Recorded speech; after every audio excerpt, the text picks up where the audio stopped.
Chandra Levy, a 24-year-old government intern, disappeared from her DuPont Circle apartment in Washington, D.C. in May 2001. Her laptop showed she was interested in visiting Rock Creek Park on the day she vanished. Chandra's case became the most famous unsolved murder in modern Washington, involving sex, power, and secrets. She had crossed paths with a married congressman, Gary Condit, and the story attracted worldwide media attention. In this video, we will see how an enormous effort by the police, FBI, and prosecutors was undermined by a series of mistakes, misdirected focus, and missed opportunities that allowed the killer to escape justice. Before we go further, please give the video a like. That really helps with the algorithm. I apologize for putting this in the middle of the video, but the channel has stopped growing recently. Chandra Levy was an intern at the Bureau of Prisons in Washington, D.C., and was set to graduate with a master's degree in public administration. On May 1, 2001, she disappeared, and her family in California became increasingly concerned. The missing persons case was handled by Detective Ralph Durant, who initially found no indication of foul play in Chandra's apartment. Robert Levy, Chandra's father, discovered a phone number that Chandra called repeatedly, which turned out to be Congressman Gary Condit's office. When Durant called Condit, the congressman claimed that Chandra had only called him for career advice and had not heard from her in a week. On May 10th, police obtained a warrant to search Chandra's apartment, where they found 2 partially packed suitcases, a cell phone, credit cards, and other personal items. Chandra's aunt also revealed to Durant that Chandra had confided in her about an affair with Condit. Chandra's answering machine had 25 messages, 2 of which were from Congressman Gary Condit, who seemed concerned about not hearing from her. Her laptop was found open on a makeshift desk in her apartment. The last website she visited was the Washington Post's entertainment guide to Rock Creek Park, where she could have planned to meet someone. Police searched the Klingel mansion, the park headquarters, but didn't find anything.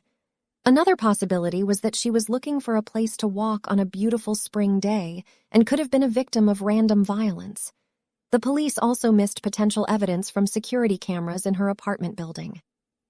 Chandra Levy was a smart, ambitious young intern who arrived in Washington in the fall of 2000 to work for the Federal Bureau of Prisons. Raised in Modesto, California, Chandra dreamed of becoming an FBI agent and had already interned for the mayor of Los Angeles and the governor of California while in school. During a visit to the office of her local congressman, Gary Condit, she met the lawmaker himself, who was charming and reminded her of Harrison Ford. Condit offered to show Chandra and her friend around, and Chandra soon became infatuated with him. By Thanksgiving, she was visiting Condit's apartment 2 to 3 times a week, spending the night. Condit was a 52-year-old Democratic representative from California who had been building a reputation as a renegade within the party. He was known for his conservative stances and was popular in his district, which became known as Condit Country.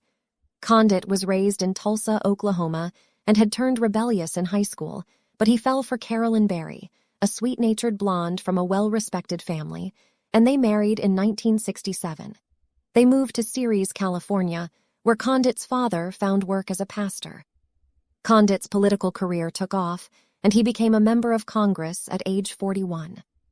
Chandra's visits to Condit's apartment would later become significant in the investigation into her disappearance in May 2001, which led to a media frenzy and speculation about a possible affair between Condit and Levy. Chandra kept the relationship a secret, but eventually started telling people that she was seeing a congressman who looked like Harrison Ford. In January 2001, she asked a man she barely knew, Robert Kirkshian, to be her date for George W. Bush's inauguration ball. She told him she needed to pick up the tickets from her boyfriend and ran off to get them while he waited in the car. Later that night at the ball, Chandra was evasive when Kirkshian asked about her boyfriend. 3 months later, in April 2001, Chandra called Kirkshian to meet up. She confided in him that she was disappointed to be leaving Washington and her boyfriend, the congressman, who she said was going to divorce his wife, marry her, and start a second family. Kirkshian was stunned and told her that she was being played, but Chandra refused to believe it. After talking about her boyfriend all night, Kurkjian walked her to a cab and said goodbye. It was the last time he saw her. Washington, D.C., Detective Ralph Durant and his sergeant went to Condit's apartment, where he denied knowing Levy's whereabouts. Condit admitted to having a friendship with Levy and that she had spent the night with him a few times. When asked if they had an intimate relationship, Condit said it was unnecessary to go there. He said he last spoke to Chandra in April, and she seemed uncertain about her future plans. Over the following weeks, detectives would hear various stories about Condit and other women, which Condit dismissed as untrue. Detectives investigating Chandra's disappearance began to focus on Condit and discovered that he had a history of affairs with younger women.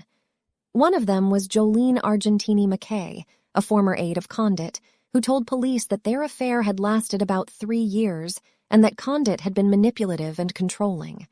Another woman, Anne Marie Smith, a flight attendant, also spoke to police and revealed that she had been in a relationship with Condit, who had asked her not to call him for a while as rumors about him were spreading.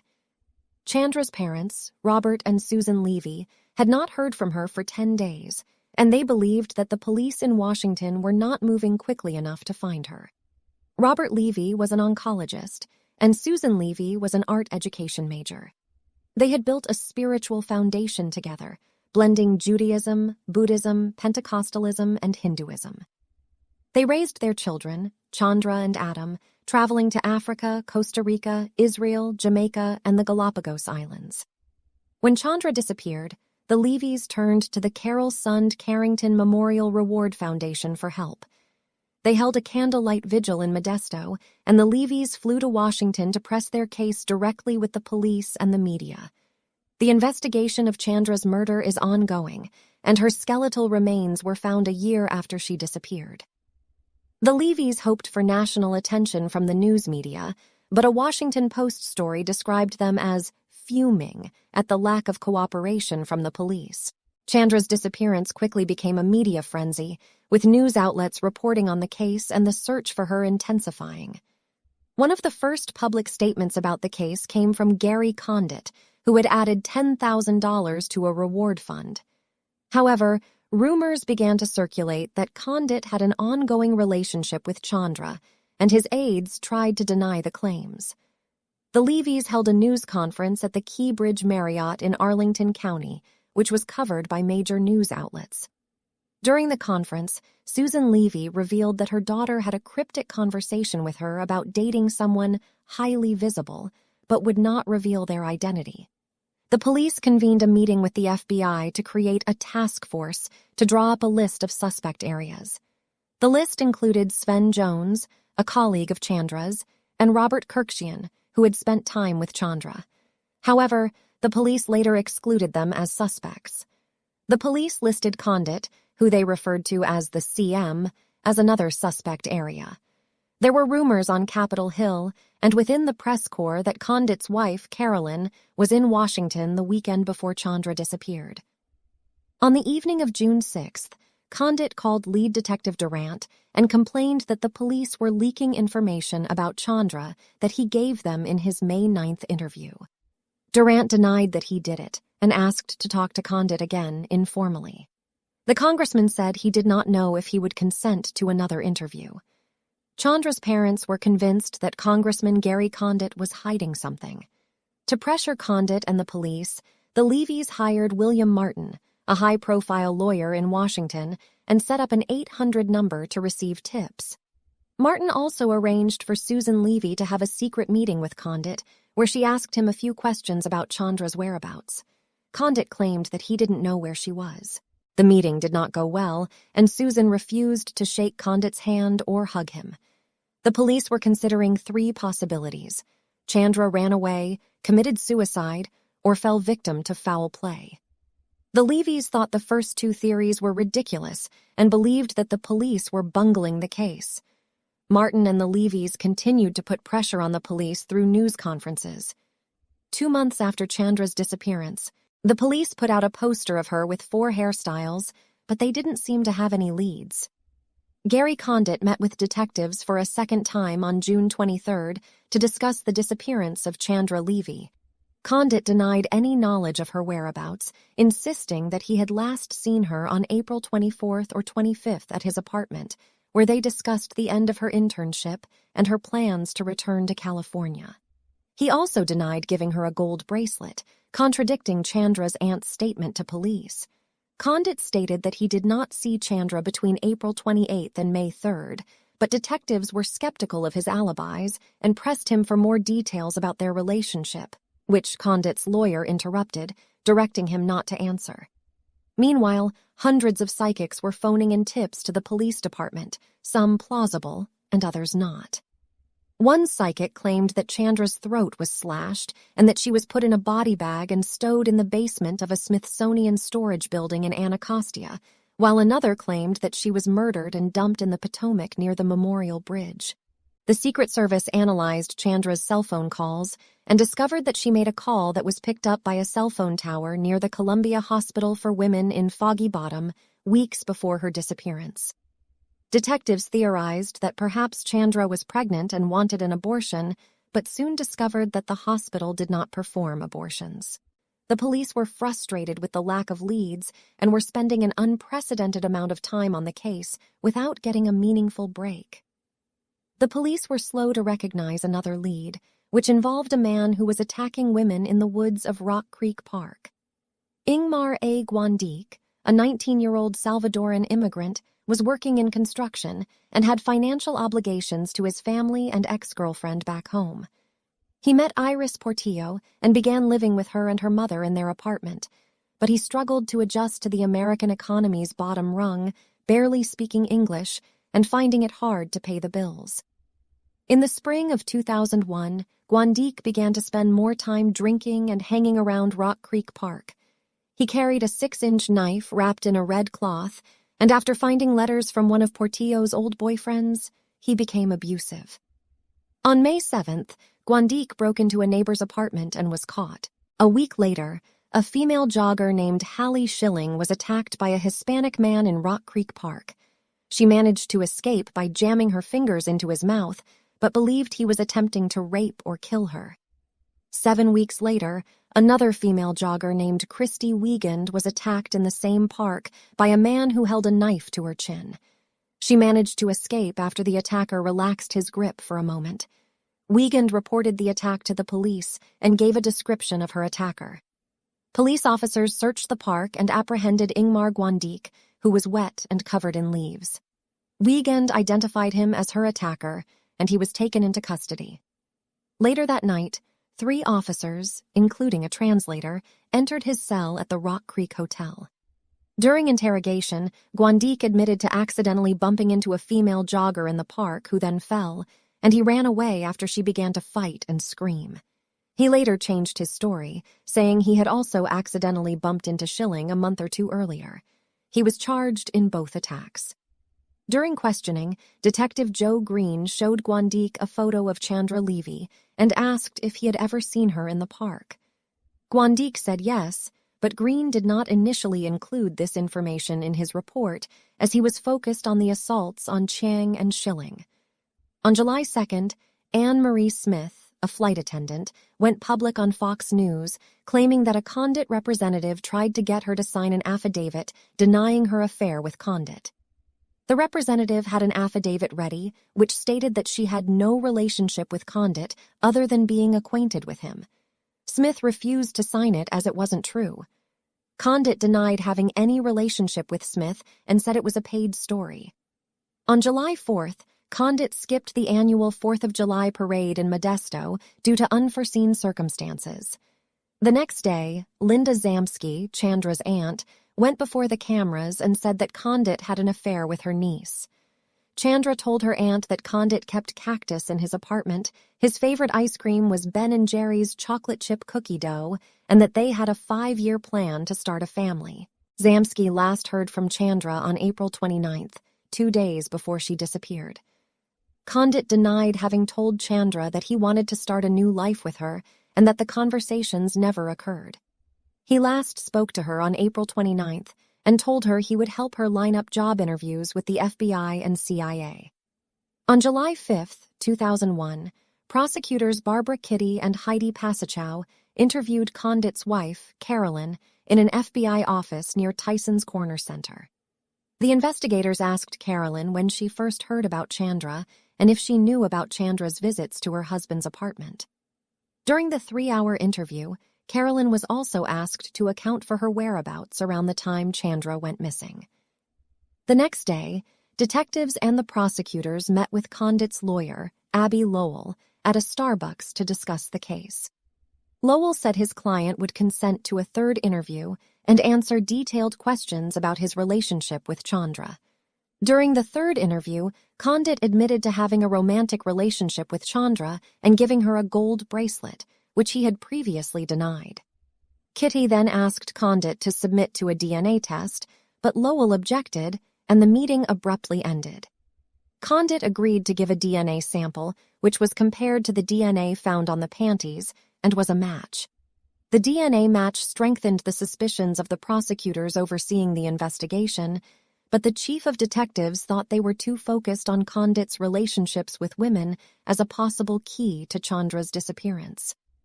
The media frenzy added to the tension between the police and the prosecutors. On July 10, 2001, the police searched Condit's apartment, and the media was there to document the event. The scandal attracted worldwide attention and became a national soap opera, with wall-to-wall coverage on cable television shows. A law firm temp, Daniel Olson, saw Condit toss something into a trash can near a McDonald's in Alexandria. Olson found a black Tag Heuer watch box and brought it to his apartment. The next day, Olson's colleague urged him to call the police, who retrieved the box and determined that it had contained a watch that Condit had been given by a former staff member. Police were puzzled as to why Condit would keep the box for 7 years and then throw it out just hours before they searched his apartment. Condit claimed it was a misunderstanding and that he was trying to preserve his privacy, but detectives saw it as obstructing the investigation. A series of sensational stories about Condit appeared in the media, but were soon revealed to be untrue. A Pentecostal minister claimed his daughter had dated Condit when she was a minor, but later recanted the story. Condit refused to take a polygraph test requested by the police, but he hired his own polygraph examiner and passed the test. By late July, tensions between the police and Condit were high, and Condit was asked for a fourth interview. The FBI agent leading the investigation, Brad Garrett, interviewed Condit and determined that he was not their suspect. The Modesto Bee, the largest newspaper in Condit's district, called for his resignation on August 12, 2001, stating that he knowingly hindered the police investigation into Chandra's disappearance. Condit hired a media guru and agreed to speak publicly about Chandra for the first time on ABC's Primetime Thursday in an interview with Connie Chung. The interview, broadcast on August 23rd, was widely criticized as evasive, with Condit declining to answer questions about his alleged affair with Chandra. Political party leaders and major newspapers called for him to step down. Meanwhile, Ingmar Guandique was sitting in jail, charged with attacking women at knife point in Rock Creek Park, where Chandra was last seen. Chandra had searched the internet for something to do in the park on the day she disappeared, making Guandique a prime suspect. However, after his arrest by the U.S. Park Police, 19 days passed before D.C. detectives in the Chandra case said they heard about the man. It wasn't until July 24th that D.C. detectives contacted the Park Police for additional details about a woman, Karen Mosley, who had been exposed to a predator in the park. Detectives would not pursue the information about Guandique for another 2 months. When Mosley was finally interviewed by D.C. police in September, she was unable to identify the suspect. On September 11, 2001, the terrorist attack on the World Trade Center and the Pentagon diverted attention from the disappearance of Chandra Levy.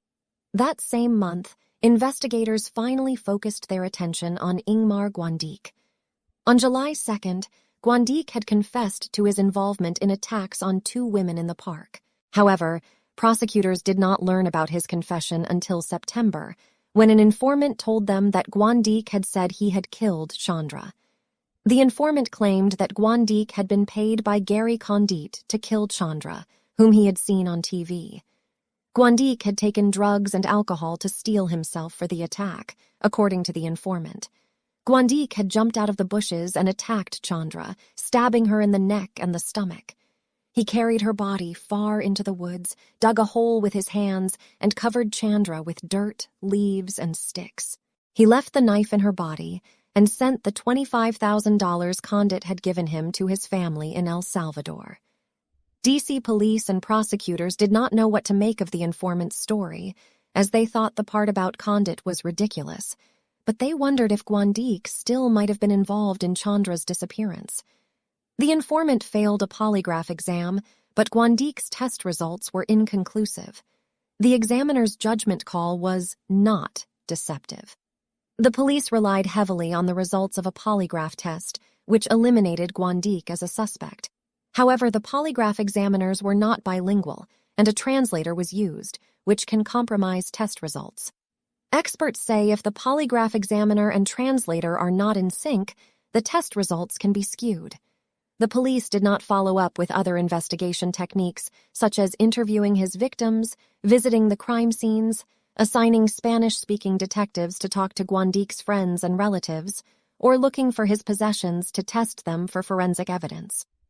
4 days after his FBI polygraph, Guandique was sentenced for attacks on other women. During the hearing, a prosecutor said Guandique passed a polygraph test that asked if he knew anything about Chandra Levy's disappearance, clearing him of suspicion in the case. The judge stated that she never believed that Guandique had anything to do with Chandra's disappearance. Gladys Joseph, a lawyer with the D.C. Public Defender Service who was assigned to represent Guandique, tried to persuade the judge to give her client a light sentence. However, the victims of Guandique spoke in court, with Hallie Schilling stating that she did not doubt for a second that, given the chance, he would repeat this crime against another woman. Wiegand said, "I completely agree that given the opportunity, Mr. Guandique will attack another woman." At the end of the 38-minute hearing, the judge sentenced Guandique to 10 years in a federal penitentiary. On May 22, 2002, Philip Douglas Palmer, a furniture maker, was hiking in Rock Creek Park with his dog when he stumbled upon a human skull. U.S. Park Police Sergeant Dennis Bosak arrived at the scene and recognized the similarities to another crime scene where Ingmar Guandique had been convicted of attacking a woman in the park. The new scene was near an area of the park where police had searched nearly a year earlier for Chandra Levy's body. Lawrence Kennedy, one of the D.C. detectives assigned to the Chandra Levy case, arrived and interviewed Bosak, who confirmed the similarities between the two crime scenes. The police department, FBI, and U.S. Attorney's Office quickly became involved, and the area was cordoned off with crime scene tape. Later that morning, Levy's parents were being interviewed for The Oprah Winfrey Show when they received a call from D.C. police telling them that they had found the remains of a woman in Rock Creek Park. The medical examiner found no evidence of bullets, stab marks, or skull fractures, but confirmed that the hyoid bone in her neck had been damaged. The case was officially declared a homicide. Chandra had been missing for 386 days. After more than a week of searching, police found small bones and some teeth in the woods around where Chandra's remains were discovered, along with a silver-colored lipstick case, a foam rubber shoe lining, and a dirty white sock. 2 weeks later, private investigators found Chandra's left tibia near where her skull was found, which made the police department red-faced for having missed it. D.C. police later searched the area and found more of Chandra's remains. The discovery of Chandra's remains highlighted long-standing problems within the understaffed and under-budgeted mobile crime unit. Training was inconsistent, and equipment was lacking. The case was handed over to Kim Rossmo, Director of Research for the Police Foundation in Washington, who was known for his work as a geographical profiler. Rossmo became interested in Ingmar Guandique and his violent crimes committed in Rock Creek Park. Rossmo noted that around the time of Chandra's disappearance, Guandique lived on the outskirts of the park and attacked 2 women with a knife on isolated trails that traversed steep inclines. Such serial attacks were rare in the park, and they had stopped after Guandique was arrested. To Rossmo, statistically, behaviorally, and geographically, Guandique looked like he might be their man. In May 2002, Chandra Levy's remains were found in Rock Creek Park. Hallie Schilling, a writer and survivor of an attack in the same park, noticed similarities between the spots of her assault and Chandra's murder. Ingmar Guandique was charged with attacking Schilling and another jogger in the park. Schilling was surprised that the police didn't interview her about Guandique during the Chandra investigation. A jailhouse informant had already told the police that Guandique had admitted to stabbing Chandra and dragging her into the woods. Despite this, the police continued to deny Guandique was a suspect. They tried to re-interview him, but his attorney advised him not to talk to anyone. Prosecutors urged detectives to interview Guandique's relatives and friends, but the language barrier slowed the investigation. Nearly 2 months went by before the detectives visited the site of Schilling's attack, and 4 more weeks passed before they interviewed Guandique's ex-girlfriend and her mother. Iris, the ex-girlfriend, confirmed her mother's account of Guandique's violent behavior towards her and his eviction shortly before Chandra vanished. It took 13 months after Guandique's arrest for this interview to happen. The detectives realized that the site of Schilling's attack was within walking distance of the Chandra Levy crime scene. In August 2002, the police were still searching for physical evidence that could link someone to the murder, such as Chandra's pinky ring. Detectives Durant and Kennedy met with one of Guandique's friends, Jaime Flores, and learned that Guandique's half-brother had picked up Guandique's belongings. On September 22nd, Elisa Potet was assigned to the case and discovered that Guandique lost his job on the same day Chandra disappeared. She also discovered that he had not been at work that day. In October 2002, Potet stepped up the tempo of the investigation by bringing in 2 bilingual detectives who tracked down Guandique's associates and interviewed them. Potet also found Juan Escobar, who had some of Guandique's belongings but had already disposed of them. In May 2003, Chandra's remains were returned to her parents, and they held a private graveside service for her. Gary Condit was abandoned by the Democratic Party and lost the primary for his House seat in 2002. Over the next few years, investigators second-guessed the case, citing lost opportunities to gather evidence about the killer. The investigators continued to seek answers and felt that the focus on Condit hurt the investigation. Condit and his wife filed lawsuits against the National Enquirer and Vanity Fair writer Dominic Dunn. Both were settled out of court. Condit also gave interviews to California Conversations magazine and The Washington Post, where he criticized the police and FBI for following him instead of investigating the case. Ingmar Guandique was convicted of assaulting 2 women in the same area as Levy's disappearance and was named as the prime suspect in her murder. In 2007, The Washington Post assigned a new team of reporters to re-examine the case. They focused on the police's failure to fully investigate Ingmar Guandique's connection to the attacks in Rock Creek Park. In 2009, an arrest warrant was issued for Guandique, who had saved a photo of Levy from a magazine in his federal prison cell in California. He was charged with Levy's murder, and a grand jury indicted him on 6 counts. Guandique pleaded not guilty, and his trial was initially set for January 2010, but it was later moved to October due to errors in processing evidence. The trial of Ingmar Guandique, accused of the murder of Chandra Levy, began on October 18, 2010. During the trial, Hallie Schilling and Christy Wiegand testified about being attacked by Guandique while jogging in Rock Creek Park. Robert Levy, Chandra's father, testified that he no longer believed his daughter was too cautious to jog in the woods alone. Condit testified that he would not comment on his relationship with Levy out of privacy. An FBI biologist testified that Condit's DNA was found on Levy's underwear. A fellow prisoner of Guandique testified that he had told him he killed Levy during a robbery but did not rape her. The prosecution dropped some of the charges due to the statute of limitations and a lack of evidence. During closing arguments, the prosecution claimed that Guandique bound and gagged Levy, leaving her to die of dehydration or exposure, while the defense argued that there was no DNA evidence connecting Guandique to the crime scene and that the prosecution's case was, quote, fiction. In November 2010, after a trial that lasted about a month, a jury began deliberating the case against Ingmar Guandique for the murder of Chandra Levy. The proceedings were delayed due to increased security at the courthouse. Guandique was found guilty of first-degree murder after the jury reached a verdict on November 22nd. The conviction was seen as a miracle due to the lack of direct evidence. Jurors later revealed that the testimony of a fellow inmate who said Guandique had confessed to the murder was decisive in their decision.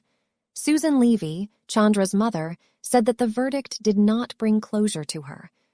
After the trial, she acted to keep photographic evidence of her daughter's remains sealed from the media. In 2010, Ingmar Guandique was found guilty of murdering Chandra Levy, a former intern at the Federal Bureau of Prisons. The jury found Guandique guilty of both remaining counts of first-degree murder, and he faced a minimum penalty of 30 years to a maximum of life imprisonment without the possibility of parole. Guandique's attorneys requested a new trial on the grounds that the verdict had been improperly attained, but the prosecution opposed a retrial.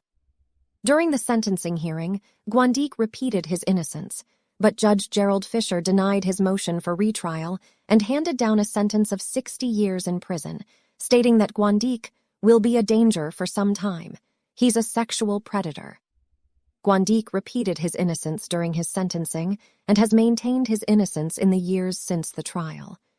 In 2011, public defender James Klein filed an appeal of Guandique's conviction. In 2012 and 2013, secret hearings were made known to the public, but the subject of the meetings was sealed by the judge, and a fourth hearing was scheduled for April 2013. Ingmar Guandique was sentenced to 60 years in prison. In February 2011, Guandique was denied a motion for retrial, which he filed after his attorneys claimed that the verdict was improperly attained. The prosecution argued that Guandique was a sexual predator and should receive the maximum penalty. Guandique has maintained his innocence since the trial. Guandique's defense filed an appeal of his conviction with the District of Columbia Court of Appeals. After several secret hearings and an appeal in May 2015, a new trial was granted because the prosecution's star witness, Armando Morales, had perjured himself on the stand. In July 2016, the prosecution announced that they would not proceed with the case against Guandique and would instead seek to have him deported. The decision came after prosecutors lost confidence in the case when Morales was recorded admitting to lying on the witness stand during the first trial. Guandique was deported to his native El Salvador in May 2017. In 2020, the District of Columbia Bar's Office of Disciplinary Counsel, ODC, began investigating allegations that two former prosecutors, Deborah S. Haynes and Fernando Campoamor Sanchez, had deliberately failed to turn over the first page of a memo detailing their contacts with a key witness in the 2010 murder trial of Chandra Levy. After a hearing, the ODC announced its preliminary conclusion that both had violated bar rules requiring prosecutors to disclose potentially exculpatory evidence to defense lawyers. The ODC recommended suspending both from practicing law for 6 months. Haynes and Campoamor Sanchez have denied any wrongdoing and contested the punishment, with Haynes's attorney calling it unhinged from both reality and from any precedent in law or logic. Chandra Levy's murder remains officially unsolved to this day. After leaving office, Gary Condit moved to Arizona and opened 2 Baskin-Robbins ice cream stores with his family. When the franchise failed, he was ordered to pay the company $98,000. In 2012, Condit served as president of the Phoenix Institute of Desert Agriculture. Later, he returned to California and became a registered lobbyist with the J. Blonian law firm in Sacramento. Before we end, I wanted to highlight the media circus surrounding Chandra Levy's murder. While initially the disappearance of Chandra Levy in 2001 became a national media sensation, with the media relentlessly covering the case and focusing on Congressman Gary Condit, with whom Levy had reportedly had an affair, the case quickly faded from the media cycle after the 9/11 attacks. In 2002, the media largely ignored a report that Ingmar Guandique had been questioned in the case. In 2005, journalist Dominic Dunn suggested Condit had more information about Levy's disappearance than he had revealed, and Condit sued him twice. In 2008, a U.S. district judge dismissed one of Condit's lawsuits against Dunn. The media was criticized for its rush to judgment in suggesting Condit's guilt in Chandra's murder. In 2010, Ingmar Guandique was convicted of murdering Chandra. Condit's lawyer said the verdict was a complete vindication, but that it came too late to save Condit's career. On the 17th anniversary of Chandra's homicide, Susan Levy continued to push for further investigation into her daughter's death. What do you think happened to Chandra? Do you think that Ingmar Guandique was involved? Let me know in the comments below. I would love to hear what you have to say. Till next time. Signing off. This has been Christina.